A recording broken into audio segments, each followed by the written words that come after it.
Il existe une vérité que beaucoup refusent d'entendre. Tu peux prier avec sincérité, jeûner avec persévérance, demander à Dieu d'ouvrir des portes et pourtant demeurer au même endroit si ta vie ne devient pas capable de soutenir ce que Dieu veut te confier. Le ciel ne prépare pas seulement des bénédictions, il prépare aussi des hommes et des femmes capables de les porter. Voilà pourquoi la destinée ne s'accomplit jamais par le simple désir. Elle exige un caractère façonné, un esprit renouvelé et une discipline qui transforme chaque journée en terrain d'entraînement. La parole de Dieu déclare dans le livre des Proverbes que celui qui maîtrise son esprit vaut mieux que celui qui prend une ville. Cette affirmation renverse notre manière de penser. La plus grande victoire n'est pas celle que tu remportes contre un ennemi extérieur, mais celle que tu remportes sur toi-même. Car si tu ne gouvernes pas tes habitudes, ce sont elles qui gouverneront ton avenir. Si tu ne diriges pas ton temps dirigera ta vie.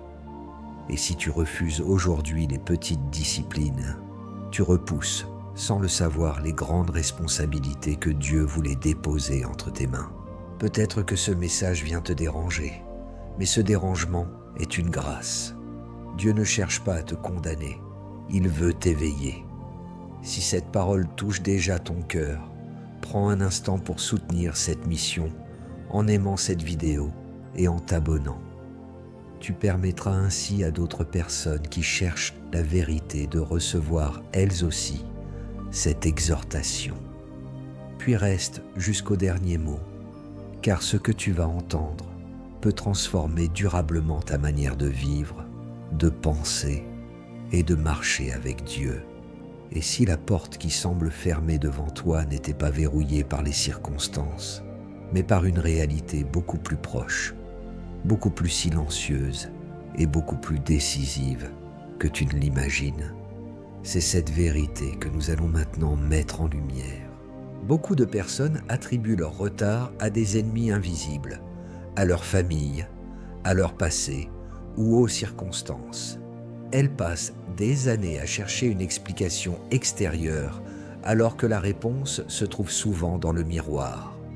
Il est plus facile d'accuser ceux qui nous entourent que d'accepter que certaines portes demeurent fermées parce que nous ne sommes pas encore devenus les personnes capables de les franchir avec sagesse. Dieu ne construit jamais une destinée solide sur une vie sans fondation. Regarde un artisan qui bâtit une maison. Avant d'élever les murs, il mesure, il prépare, il vérifie, il corrige. Personne ne célèbre ces étapes silencieuses. Pourtant, elles déterminent toute la solidité de l'édifice. La discipline agit de la même manière. Personne ne l'applaudit lorsqu'elle t'oblige à te lever malgré la fatigue, à terminer ce que tu as commencé ou à tenir une parole que tu as donnée. Mais ce sont précisément ces décisions invisibles qui construisent une personne digne de confiance.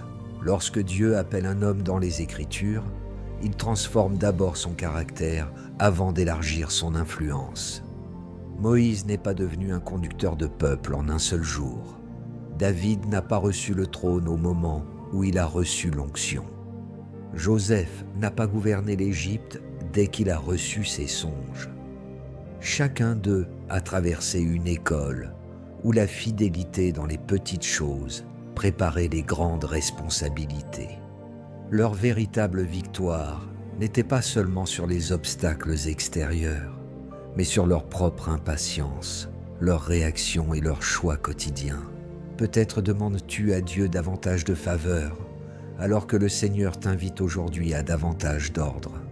Peut-être réclames-tu une nouvelle opportunité, alors que le ciel attend simplement que tu honores celle que tu possèdes déjà. La discipline ne signifie pas vivre sous une contrainte permanente. Elle signifie apprendre à faire ce qui est juste, même lorsque l'émotion dit le contraire. Une vie gouvernée uniquement par les sentiments avance par à coup. Une vie gouvernée par des convictions progresse avec stabilité. La vérité est simple, mais elle change tout. Ce qui limite souvent ton avenir n'est pas le manque de potentiel, ce n'est pas non plus l'absence d'appel, c'est l'écart entre ce que Dieu a placé en toi et la manière dont tu gères chaque journée. La destinée ne se construit pas lors des grands événements. Elle se façonne dans les décisions discrètes que personne ne voit, mais que Dieu observe avec attention. Et lorsque cette vérité commence à pénétrer ton cœur, une autre question surgit naturellement. Si la discipline possède une telle puissance, qu'est-elle réellement selon Dieu? Est-elle une contrainte ou bien la clé silencieuse qui ouvre les portes de la destinée? C'est cette révélation qui va maintenant transformer ta compréhension. La discipline n'est pas une punition, elle est un entraînement. Elle est ce processus invisible par lequel Dieu prépare une personne à porter un poids qu'elle ne pourrait pas supporter aujourd'hui.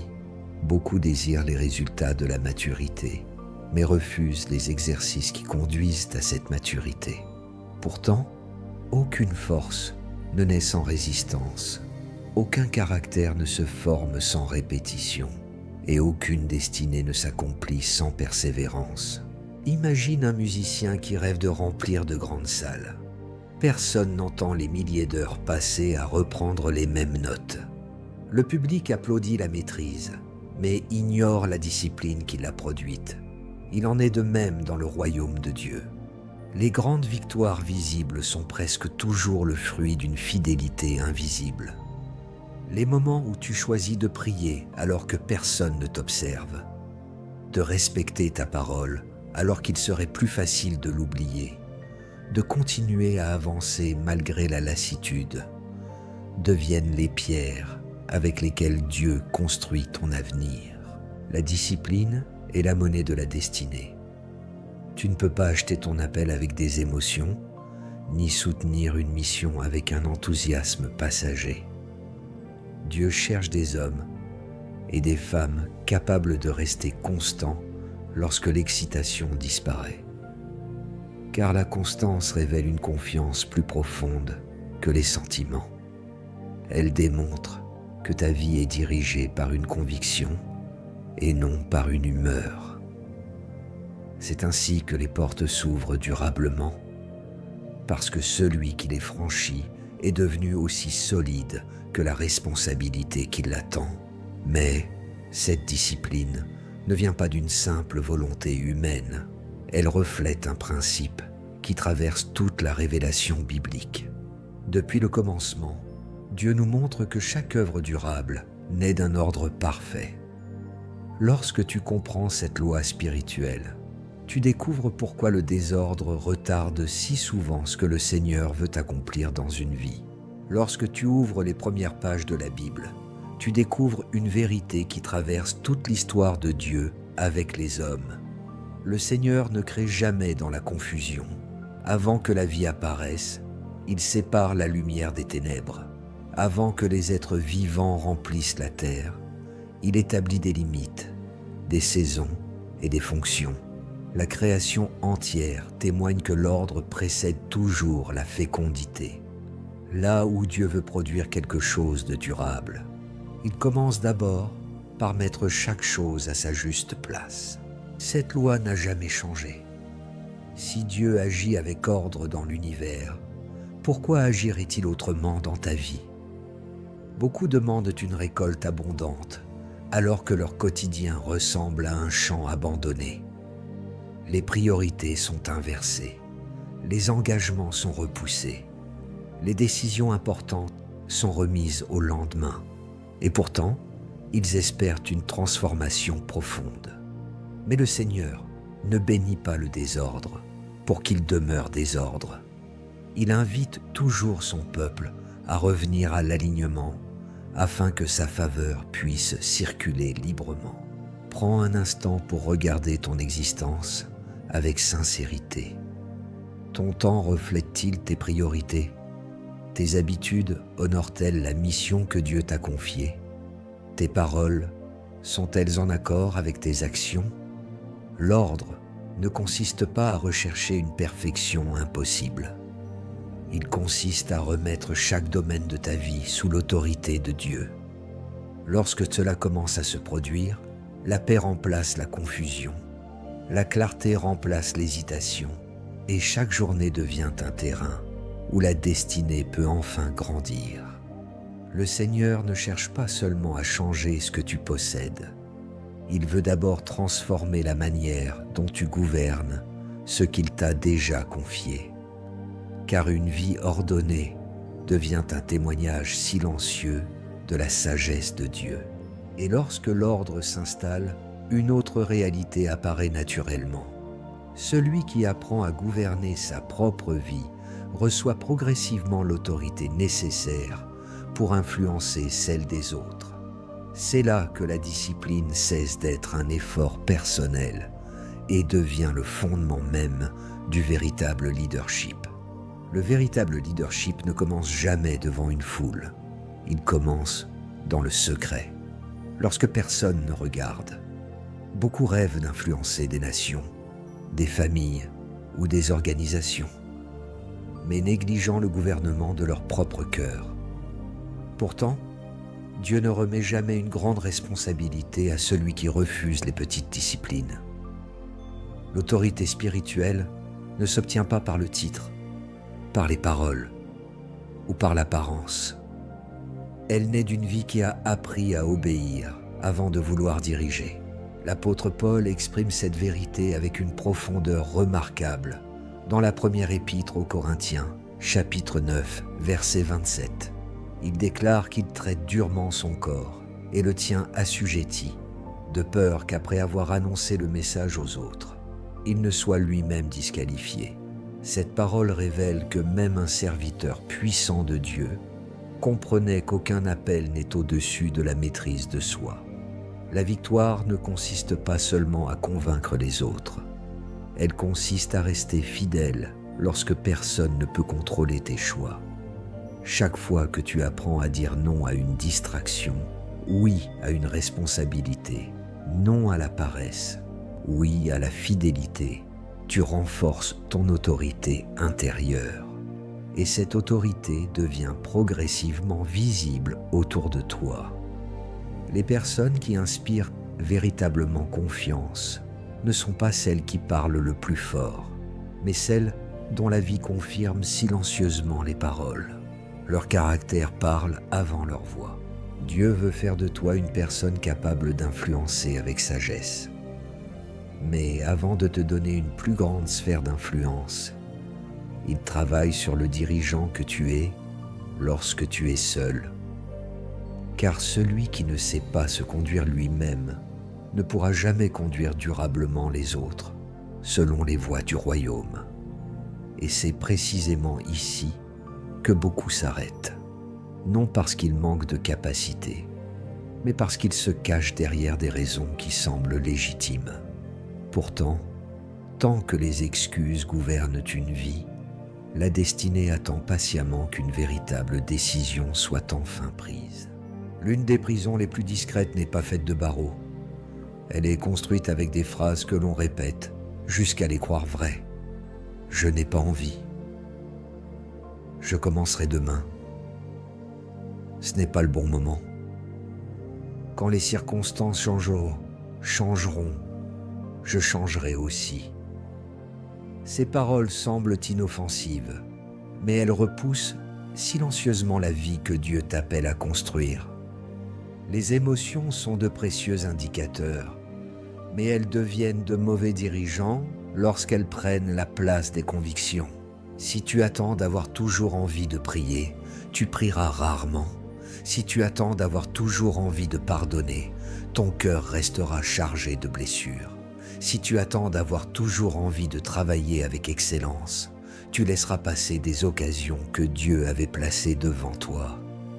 La destinée n'avance pas au rythme de tes émotions, elle avance au rythme de tes décisions. Les sentiments changent avec les saisons de la vie, mais une décision enracinée dans la vérité demeure ferme, même lorsque le vent souffle dans la direction contraire. Regarde un agriculteur. Il ne sème pas uniquement les jours où il ressent un enthousiasme particulier. Il connaît les saisons, respecte les principes et accomplit fidèlement son travail. C'est précisément cette fidélité qui prépare la récolte. De la même manière, Dieu t'appelle à semer aujourd'hui les actes qui produiront demain les fruits que tu espères. Chaque petite victoire sur la procrastination, chaque engagement tenu malgré la fatigue, chaque distraction volontairement abandonnée devient une semence déposée dans le champ de ton avenir. Ne laisse donc plus les excuses écrire l'histoire de ta vie. Choisis de remplacer le « je n'ai pas envie » par « je choisis d'obéir ». Remplace le plus tard par aujourd'hui. Car le moment où la destinée commence à changer n'est pas celui où tout devient facile. C'est celui où une personne décide que la vérité dirigera désormais sa vie davantage que ses émotions. Mais une décision, aussi sincère soit-elle, ne transforme pas une vie à elle seule. Elle doit devenir une habitude. Et c'est précisément dans la répétition quotidienne que Dieu façonne une intelligence nouvelle, capable de vivre selon les réalités du royaume, plutôt que selon les anciens réflexes. Il existe une différence profonde entre un acte isolé et une habitude. Un acte peut naître d'un moment d'inspiration, mais une habitude révèle la direction véritable de ton cœur. Ce ne sont pas les grandes décisions prises une seule fois qui façonnent ton avenir. Ce sont les choix répétés, souvent silencieux et presque invisibles, qui sculptent progressivement la personne que tu deviens. Chaque journée laisse une empreinte sur ton caractère. Chaque répétition renforce un chemin intérieur. Voilà pourquoi Dieu s'intéresse autant à ton quotidien qu'à tes grands projets. L'Épître aux Romains, chapitre 12, verset 2, déclare « Ne vous conformez pas au siècle présent, mais soyez transformés par le renouvellement de l'intelligence. Cette transformation ne se produit pas en une nuit, elle ressemble davantage au lever du soleil. Au début, l'obscurité semble encore dominer, puis une lumière discrète apparaît à l'horizon. Peu à peu, elle chasse les ténèbres, jusqu'à illuminer tout le paysage. Ainsi agit le renouvellement de l'intelligence. Chaque fois que tu choisis la vérité plutôt que le mensonge, la fidélité plutôt que la négligence, la patience plutôt que l'impulsivité, ton esprit apprend une nouvelle manière de vivre. Les habitudes sont les architectes silencieux de la destinée. Elles travaillent lorsque personne ne les remarque. Elles construisent pendant que beaucoup cherchent des raccourcis. Une habitude de prière nourrit ton intimité avec Dieu. Une habitude de lecture de la parole fortifie ton discernement. Une habitude d'excellence transforme ton témoignage. Une habitude de gratitude protège ton cœur contre l'amertume. À l'inverse, une petite négligence répétée devient, avec le temps, une grande faiblesse. Le danger ne réside pas toujours dans les grandes chutes, mais dans les petites concessions que l'on cesse de considérer comme importantes. Ne sous-estime jamais la puissance d'un choix répété. Le futur que tu désires commence dans les habitudes que tu acceptes aujourd'hui. Dieu ne transforme pas seulement tes circonstances, il transforme ton intelligence afin que tu puisses créer, par tes décisions quotidiennes, une vie capable de refléter son royaume. Et lorsque ces nouvelles habitudes prennent racine, quelque chose de plus profond encore commence à se produire. Tu ne changes plus seulement ce que tu fais, tu deviens une personne nouvelle.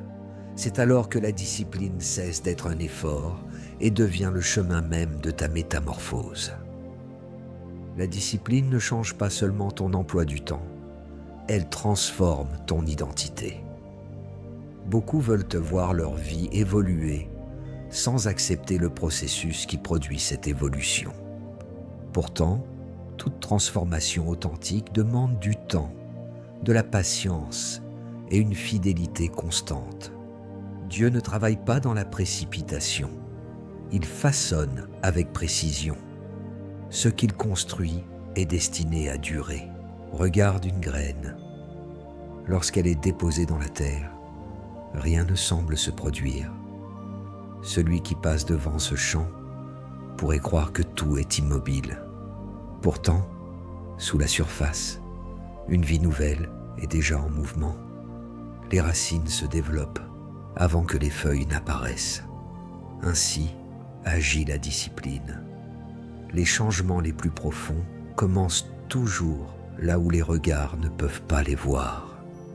Avant que les autres remarquent une nouvelle autorité dans ta vie, Dieu fait grandir en silence des racines de fidélité, de patience et de maîtrise. Pense également au cocon. Tant que la chenille refuse cette étape, elle ne connaîtra jamais la liberté du papillon. Le cocon paraît étroit, inconfortable et même inutile. Pourtant, c'est précisément dans cet espace que la transformation devient possible. Beaucoup veulent les ailes, mais refusent le cocon de la discipline. Ils désirent l'élévation sans accepter le processus qui prépare cette élévation. Or, Dieu sait que des ailes données à un cœur immature deviennent un danger plutôt qu'une bénédiction. Imagine enfin un sculpteur devant un immense bloc de marbre. Chaque coup de son ciseau semble enlever quelque chose. Pourtant, il ne détruit pas la pierre. Il révèle la beauté qui s'y trouvait déjà. De la même manière, lorsque Dieu utilise la discipline dans ta vie, il ne retire pas ta valeur. Il enlève tout ce qui empêche ton véritable appel d'apparaître. Les habitudes désordonnées, les réactions impulsives, les excuses répétées et les compromis silencieux tombent peu à peu comme des éclats de pierre. Ce qui demeure, c'est la personne que le Créateur avait vue dès le commencement. Ne crains donc pas ce travail patient de Dieu. Chaque journée où tu choisis la fidélité plutôt que la facilité te rapproche de la personne que tu es appelé à devenir. La métamorphose n'est pas un événement spectaculaire. C'est une succession de décisions discrètes qui, avec le temps, révèlent une vie entièrement transformée. Et lorsque cette transformation devient réelle à l'intérieur, elle appelle naturellement une réponse visible à l'extérieur. Une destinée ne s'accomplit pas uniquement par des convictions profondes. Elle avance grâce à des actions concrètes, répétées avec fidélité jusqu'à devenir un nouveau mode de vie. Toute révélation qui ne devient pas une action finit par s'effacer. Tu peux écouter les meilleurs enseignements, souligner les plus beaux versets et ressentir une profonde émotion pendant quelques instants. Mais si rien ne change dans ton quotidien, ton avenir restera semblable à ton présent. Dieu ne t'a pas donné cette parole pour remplir ton esprit d'information. Il te l'a donnée pour transformer ta manière de vivre dès aujourd'hui. Dès ton prochain réveil, prends la décision de te lever avec un but. Avant que les préoccupations du jour ne remplissent ton esprit, présente-toi devant Dieu dans la prière. Ouvre sa parole, même si ce n'est que pour quelques instants, mais fais-le avec un cœur disponible. Ensuite, regarde ta journée avec sagesse. Planifie ce qui est essentiel au lieu de courir après ce qui est urgent. Refuse de laisser les distractions voler les heures que Dieu t'a confiées. Chaque minute dirigée avec intention devient une pierre ajoutée à l'édifice de ta destinée. Commence un parcours de 7 jours comme un engagement devant le Seigneur. Le premier jour, ne cherche pas à tout changer. Prends simplement la décision d'obéir dans une seule chose que tu repousses depuis longtemps. Le deuxième jour, protège ce premier pas avec fidélité et refuse de revenir à tes anciennes habitudes. Le troisième jour, tu découvriras que la résistance est réelle, mais tu comprendras aussi que la persévérance fortifie ton caractère. Le quatrième jour, tu commenceras à percevoir une paix nouvelle, née de l'ordre qui s'installe progressivement. Le cinquième jour, tu verras que certaines distractions perdent déjà leur pouvoir sur toi. Le 6e jour, la discipline ne te semblera plus seulement être un effort, mais une nouvelle manière de marcher. Puis, le 7e jour, remercie Dieu pour l'œuvre commencée en toi et décide de ne pas considérer cette étape comme une fin, mais comme le commencement d'une vie gouvernée par des convictions solides. N'attends pas une saison parfaite pour agir. La meilleure décision est toujours celle que l'on met en pratique aujourd'hui, car chaque petit acte d'obéissance, accompli avec fidélité, prépare silencieusement les grandes portes que Dieu ouvrira au moment qu'il a choisi. Et lorsque l'action succède enfin à la révélation, il ne reste plus qu'une question. Es-tu prêt à laisser cette vérité devenir une décision irrévocable? Car une destinée change réellement au moment où un cœur cesse de reporter son obéissance et choisit, sans retour en arrière, de marcher dans les voies que Dieu lui montre. Tu arrives maintenant à un moment où il n'est plus possible de rester neutre. Chaque vérité que tu as entendue te conduit vers une décision. Tu peux refermer ce message en te disant que tu y reviendras plus tard, ou tu peux décider que cette journée marquera un nouveau départ. Les grandes transformations ne commencent presque jamais par un événement spectaculaire. Elles commencent lorsqu'une personne ordinaire choisit de ne plus vivre de manière ordinaire. Ne regarde plus ta vie en pensant uniquement à ce que Dieu pourrait faire pour toi. Demande-toi aussi ce que Dieu désire former en toi, car le Seigneur est davantage intéressé par ton caractère que par ton confort. Les bénédictions peuvent-elles changer une saison, mais un caractère transformé change toute une existence. Voilà pourquoi Dieu prend le temps de façonner ceux qu'il appelle. Il ne prépare pas seulement des serviteurs capables d'accomplir une mission. Il prépare des hommes et des femmes capables de demeurer fidèles lorsque les responsabilités grandissent. Aujourd'hui, choisis de ne plus négocier avec la paresse. Choisis de ne plus donner à tes émotions le pouvoir de décider à la place de tes convictions. Choisis de ne plus remettre au lendemain l'obéissance que Dieu attend de toi aujourd'hui. Personne ne peut prendre cette décision à ta place. Ni un prédicateur, ni un ami, ni un membre de ta famille. Cette réponse appartient à ton cœur. Et c'est précisément dans cette réponse que commence une nouvelle saison.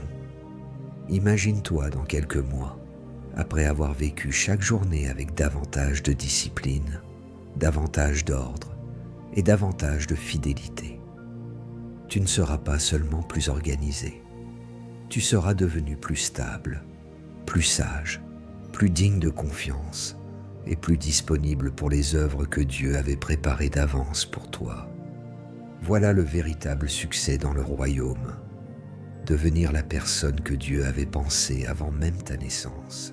Alors décide maintenant, pas demain, pas lorsque tu te sentiras plus fort, aujourd'hui. Car la discipline que tu acceptes aujourd'hui ouvrira les portes que tes prières seules ne pouvaient pas ouvrir. Et lorsqu'un cœur prend une décision sincère devant Dieu, la meilleure réponse n'est pas seulement une résolution personnelle. C'est une prière profonde qui remet toute la vie entre les mains du Seigneur, afin que sa grâce accompagne chaque pas de cette nouvelle marche. Avant de prier ensemble, prends un instant pour te placer dans le silence devant Dieu. Ne pense pas à ce que les autres attendent de toi. Ne pense pas aux erreurs du passé, ni aux inquiétudes du lendemain. Présente simplement ton cœur tel qu'il est. Le Seigneur ne cherche pas un homme parfait, ni une femme parfaite. Il cherche un cœur sincère, prêt à être transformé. Si tel est ton désir, alors prie avec foi. Père céleste, je viens devant toi avec humilité. Je reconnais que tu es le Dieu de toute sagesse, le Dieu de tout ordre et le Dieu de toute vérité. Tu connais les profondeurs de mon cœur, mieux que moi-même. Tu connais les combats que personne ne voit, les habitudes que je cache, les décisions que je repousse et les excuses que j'ai parfois utilisées pour justifier mon immobilité. Aujourd'hui, je ne veux plus me cacher derrière mes faiblesses. Je viens devant toi avec repentance. Pardonne-moi chaque fois où j'ai préféré la facilité à l'obéissance, chaque fois où j'ai laissé la paresse voler le temps que tu m'avais confié, chaque fois où mes émotions ont dirigé ma vie au lieu de ta parole. Seigneur, renouvelle mon intelligence. Délivre-moi des raisonnements qui me maintiennent dans la médiocrité. Apprends-moi à aimer ce qui te plaît et à rejeter ce qui m'éloigne de ma destinée. Donne-moi un cœur qui ne recherche pas seulement les bénédictions, mais qui désire avant tout te ressembler. Que ma vie devienne un témoignage de fidélité, de constance et de sagesse. Fais de moi une personne qui honore sa parole, qui respecte le temps, qui accomplit ses responsabilités avec excellence et qui demeure fidèle même lorsque personne ne regarde. Esprit de Dieu, forme en moi la discipline qui naît de l'amour pour toi et non de la peur. Lorsque la fatigue viendra, rappelle-moi ta présence. Lorsque la distraction voudra détourner mon regard, ramène-moi vers ce qui est essentiel. Lorsque les anciennes habitudes tenteront de reprendre leur place, donne-moi la force de choisir encore et encore le chemin de l'obéissance. Que chaque journée soit une nouvelle occasion de marcher plus près de toi. Je te remets mes projets, mon travail, ma famille, mes études, mon ministère et toutes les responsabilités que tu as placées entre mes mains. Mets de l'ordre là où règne encore la confusion. Rétablis les priorités qui se sont inversées. Apprends-moi à construire avant de vouloir paraître, à servir avant de vouloir être reconnu, à grandir avant de vouloir être élevé. Que tout ce qui ne reflète pas ton caractère soit progressivement transformé par ton œuvre en moi. Je prends aujourd'hui un engagement devant toi. Je refuse de laisser mes émotions gouverner mon avenir. Je choisis de marcher par la foi, d'obéir à ta parole et de cultiver chaque jour les habitudes qui honorent ton royaume. Même si les progrès semblent parfois lents, je ne me découragerai pas. Je crois que tu achèves toujours ce que tu commences dans la vie de ceux qui te font confiance. Merci Seigneur, parce que tu ne m'abandonnes pas au milieu du processus. Merci parce que ta grâce m'accompagne lorsque je tombe et me relève. Merci parce que tu formes en moi un caractère capable de porter la mission que tu m'as préparée. Que toute la gloire te revienne, aujourd'hui et pour toujours. Au nom de Jésus-Christ, j'ai prié. Amen.